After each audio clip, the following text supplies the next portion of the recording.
Το ΣΥΜΑ 2025 είναι σε πλήρη εξέλιξη. Το δεύτερο πολυθεματικό συνέδριο του Ιατρικού Συλλόγου Ηρακλείου σε συνεργασία με τον Ιατρικό Σύλλογο Αμμοχώστου.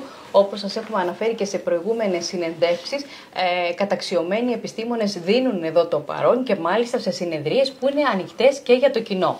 Έχω τη χαρά αλλά και την τιμή να έχω δίπλα μου τον κύριο Ματθαίο Φραϊδάκη, με ευτήρα γυναικολόγο, επιστημονικό διευθυντή του Κέντρου Γονιμότητας Κρήτης. Καλησπέρα. Καλησπέρα, ευχαριστώ πολύ για την πρόσκληση. Να είστε καλά.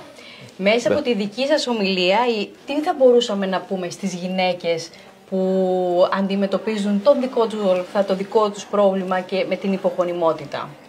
Θα μπορούσαμε να τις πούμε ότι πρέπει να υπάρξει και πρέπει οι ίδιες να επιδιώξουν να υπάρξει συνεργασία μεταξύ του γυναικολόγου, του ειδικού στην ανθρώπινη αναπαραγωγή και του ογκολόγου τους, διότι δυστυχώς το κράτος δεν μεριμνά γι' αυτό, ενώ βλέπετε στην Ευρώπη και γενικά παγκόσμια υπάρχουν φυλάδια όπου θα πάτε, υπάρχουν site, εδώ δεν υπάρχει τίποτα. Τουλάχιστον στην αντίληψή μου δεν έχει πέσει τίποτα. 33 χρόνια που δουλεύω στο Ηράκλειο δεν υπάρχει τίποτα. Οπότε η ίδια η ασθενής, εντός εισαγωγικών, καλό είναι να ενδιαφερθεί και να φέρει σε επαφή γυναικολόγο και ογκολόγο και να ξέρει ότι όλα θα πάνε καλά. Δηλαδή συνήθως πάνε καλά όλα, ειδικά στα νέα άτομα που είναι στην αναπαραγωγική ηλικία. Οι μέθοδοι αυτοί, είτε κατάψυξη ξωαρίων είτε οθικικού ιστού, δουλεύουν με πολύ καλά αποτελέσματα. Έχουμε κάποια στοιχεία, μπορούμε να παρουσιάσουμε από το Κέντρο Γονιμότητας Κρήτης που να αφορά τις κριτικές, τις γυναίκες? Δεν είναι μόνο οι γυναίκες, είναι και οι άντρες. Καταλάβω, δηλαδή που καταψύχουμε και σπέρμα, και σας πληροφορώ ότι περισσότερες φορές δεν χρειάζεται να το χρησιμοποιήσουν το κατεψυγμένο σπέρμα οι άνδρες. Μετά από θεραπεία τελειώνει, δουλεύει ο άλλος όρχης, μπαίνει έγκυος η γυναίκα τους, ούτε καν μας παίρνουν τηλέφωνο. Ας πούμε, εμείς τους παίρνουμε και ρωτάμε, τους λέμε θέλετε να το κρατήσουμε κι άλλο. Λέει, τώρα έχω 2 παιδιά, ας πούμε. Οπότε μια χαρά. Κάτι αντίστοιχο συμβαίνει και με τις νέες κοπέλες. Σαφώς και υπάρχει θνησιμότητα, σαφώς και υπάρχει. Αλλά αισιοδοξία νομίζω ότι χρειάζεται και... Έχουμε μια αυξητική τάση, πώς είναι?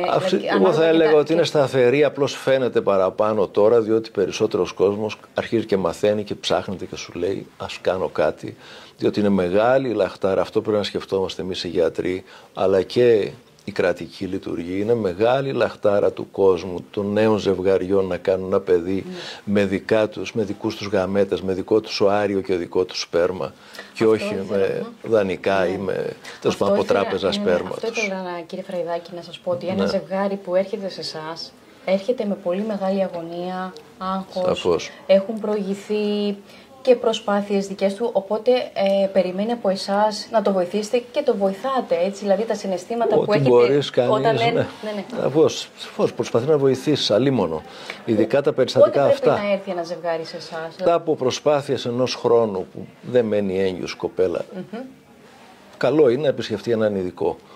Όταν δεν έχει αποτέλεσμα σε ένα χρόνο προσπάθεια, αλλά λέμε να προσπάθησε να έρχονται σε επαφή. Έτσι, όχι να είναι μια φορά το δίμηνο, το τρίμηνο που έρχονται ορισμένοι και λέει, ξέρεις λίγα, ξεχάσει ποτέ ήρθε. Εσείς και στους ασθενείς τι έχετε να πείτε?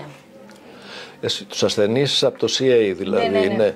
Νομίζω ότι η αισιοδοξία χρειάζεται και σωστή αντιμετώπιση. Να διαλέξουν μια κλινική, μια μονάδα υποβοηθούμενης αναπαραγωγής που να έχει εμπειρία και καλές στατιστικές, καλή έξωθεν μαρτυρία και προπαντός συνεργασία μεταξύ των γιατρών για το καλό της ή του ασθενούς. Αυτό είναι το βασικό. Αυτό θέλω να τονίσω και το λέω, επαναλαμβάνω, το ξέρω, αλλά είναι ο ακρογωνιαίος λίθος. Να αισθάνεται η γυναίκα ή ο άνδρας αυτός, ο νέος άνδρας, ήρεμος, ψυχικά, να έχουμε μια ψυχολογία θετική και όλα αυτά. Και όλα αυτό λέω ότι χρειάζεται πολυπληθής ομάδα για να το στηρίξουμε. Και το περιβάλλον ακριβώς. Ναι, όλο.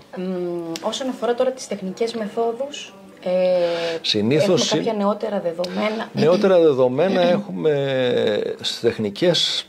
Αυτό που μπορούμε να κάνουμε τώρα είναι η τόνωση των οθικών. Όχι βέβαια για τους ασθενείς με CA γενικά. Στις περιεμινοπαυσιακές κυρίες, γυναίκες, μπορούμε να τονώσουμε και να αυξήσουμε τη λειτουργία, να βελτιώσουμε, τη λειτουργία των οθικών με τη μέθοδο PRP, είναι το Platelets Rich Plasma, δηλαδή αιμοπετάλια, το ίδιο της στο αίμα το φυγοκεντρούμε, το προετοιμάζουμε.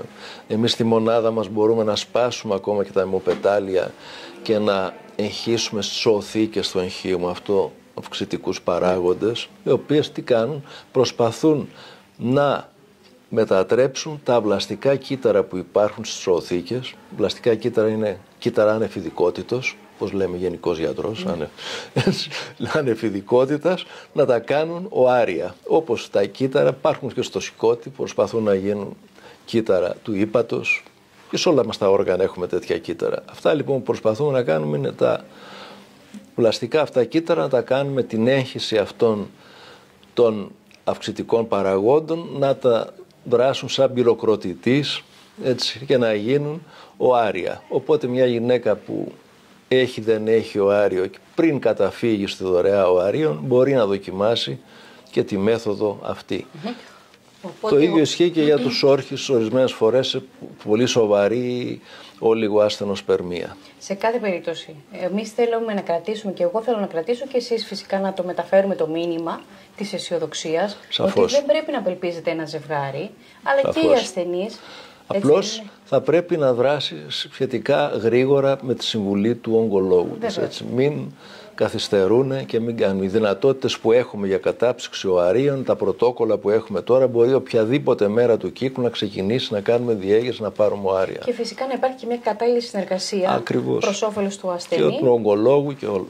Ευχαριστούμε. Εντάξει, πολύ. Εγώ σας ευχαριστώ πολύ και ελπίζω να είναι θετικό το μήνυμα που πήραν όλοι. Ευχαριστούμε πολύ. Να είστε καλά. Ευχαριστούμε.